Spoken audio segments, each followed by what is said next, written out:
Okay, I guess I haven't had a update video in a while.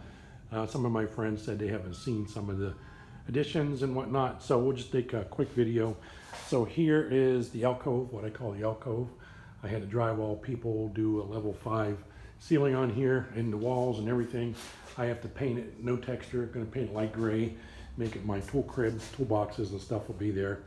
But in the meantime, since I haven't moved in here, and I have so many contractors over here, like today the carpet people were here. I've been working from home here, so this is my office at the new house. But I wanted to go around the property real quick and show people the barn. It's a shed, it's a tough shed. It's one of the ones you get at Home Depot built. It's a 10 by 16, 7-foot high with a loft. And it was $7,200 installed. Took 5 hours. It comes painted. They give you some paint with it. Let's go take a quick look at it here.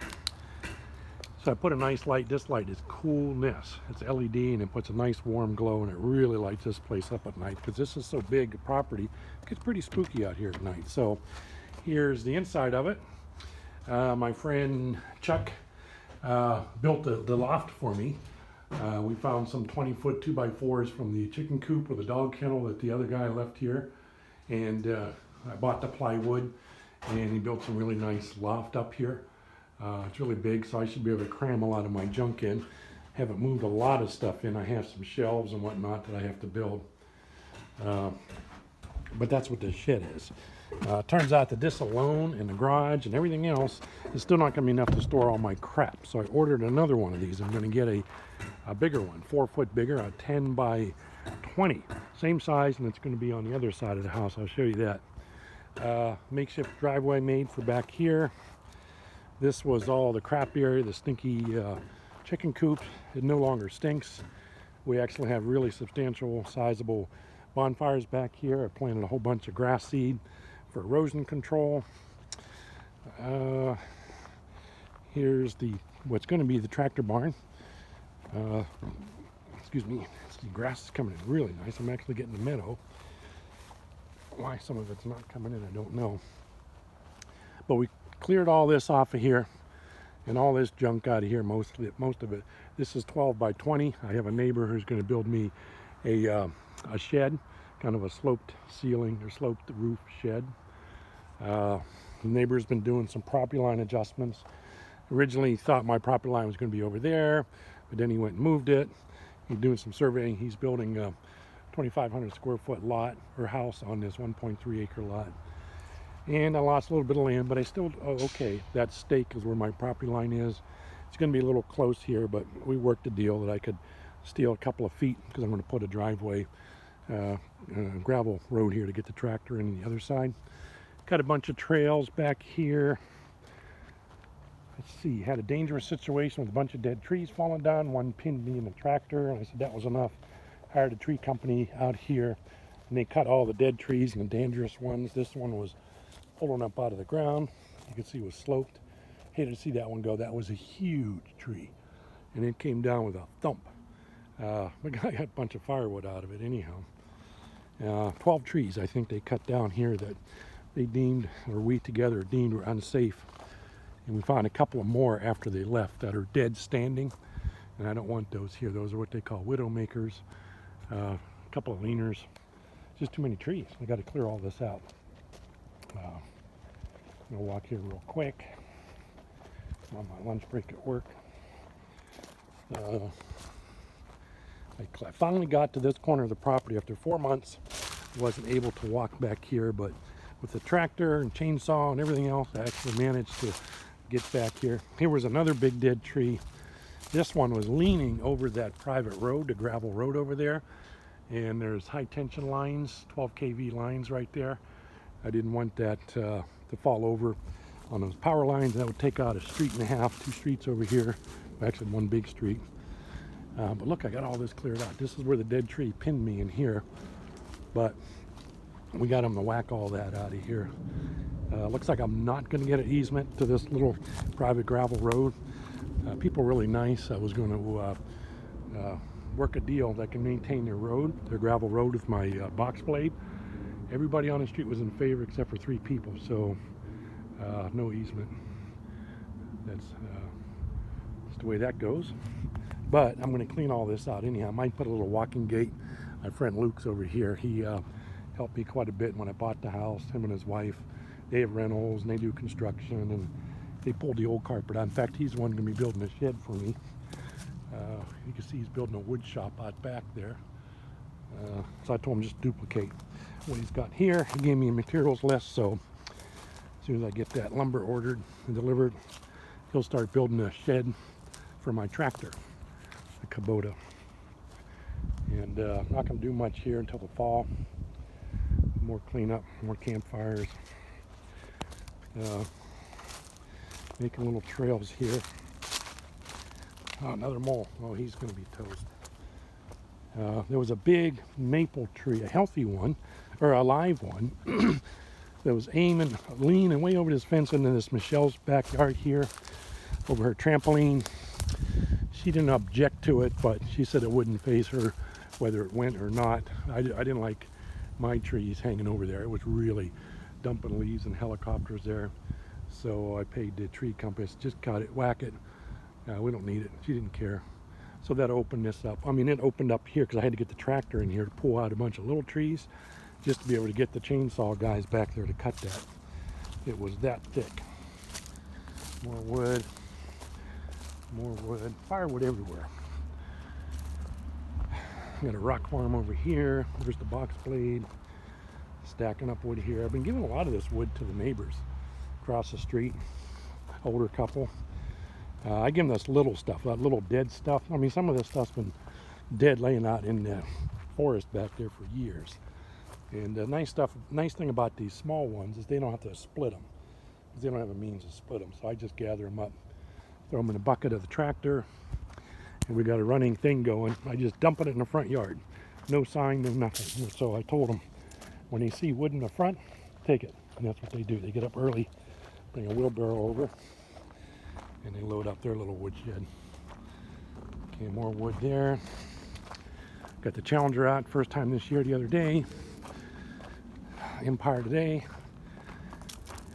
Looks like they got nice vans. That's a nice van. Nice Ford. Carpet going in. All right, let's see. Got a makeshift radio antenna up. But anyway, this is where the new shed's going to go. It's going to go lengthwise, just like the other one, except it's going to be longer. It's going to be 10 feet by 20 feet. And it'll be parallel with the front of the house. The back of it will be here, but we're going to put a trimmer on for the fake door to make it look like the door is up front, and a window and a planter box, but the actual door is going to be in the back. Because this is back of the garage, I plan on putting a man door here and putting like a big RV pole barn type thing here, and the shop shed will be over here. So in the wintertime, I'll just come right through the door, walk underneath the little RV parking thing, and right into the shed, which will be basically a shop, a small shop, 10 by 20, 200 square feet to bring power, to do my reloading, and mainly for storage. More wood. This I'm going to bring gravel in, or I'm going to I'm going to bring a lot of gravel in. Make this a gravel driveway. The end of the shop barn is going to be right here on that white rock. So basically right on the edge of this gravel. You know, just give me enough room to be able to get the tractor in, squeak the tractor in around there. And I'm going to continue that gravel, a small narrow gravel path, road, driveway if you want, if you will. I've got to grade this down more level, clean up all this vegetation. Got a lot of grading to do yet, but I got the tractor to do it. And when Dennis is done, or when he's underway with his construction, his new house, I'll do something here. And so this gravel will come in. Right now he's using this gate. I'm going to have to let him continue using it, because that's the really only access he has to bring in the equipment to build his house. He's got foundation to work on, the tree people, and he hasn't cut out anything for his driveway yet. He's still getting his building permit finalized. But so anyway, my property line is actually, I told you it moved over there, but it equates to, and if you extend it, it extends to that pole. So it's still quite a bit. I have all of this gate, this is my second gate, up to that pole. And if you project that pole, it's crisscross. So this driveway kind of looks like it goes over to his property, The property line actually goes over that way. So this is the backyard. Not much of a backyard. It'll be small, but the most of the acre is over on that side. So if you envision this, there's that stake we saw before. It's going to go right over to that pole. I'll have a little driveway, gravel, that's going to go through here. This is actually parallel or perpendicular to that back road. It's just really visual deceiving. But all this cluster gets cleared out. All these trees are going to get mowed over, and it's going to have a nice little gravel driveway right through it. Right through here, because there's that property stake. Dennis recently moved, which goes all the way out to that street. And I just told him I just needed enough gravel here, because probably a fence up here when we're all done. And I want to be able to skirt that tractor. The tractor will make it, but I wanted to have a big enough path here to get the truck back here. If I ever needed to get the truck this way, obviously I can come around the other way. But if this is grass and meadow and garden and whatnot, I may not always want to come that way. I like to get backyard by two different ways, both sides of the property. So gentleman's agreement, yeah, we're going to move the property line out a little bit here. So I have a gravel road here, gravel turnaround here, and this is going to be 10 foot here with a sloped roof, a lean-to over here for the woodshed, and a 8-foot garage door, 6 foot by 8 foot tall garage door with a man door in the back somewhere, so they'll be able to house the tractor, the brush hog, the lawnmower, and the other chipper shredder and tiller and all the other garden equipment I have at the other house. So again, lean-to, woodshed. I'm not sure what I'm going to do about this asshole pile. Just a mystery pile right now. Maybe at a courtyard or something, I don't know.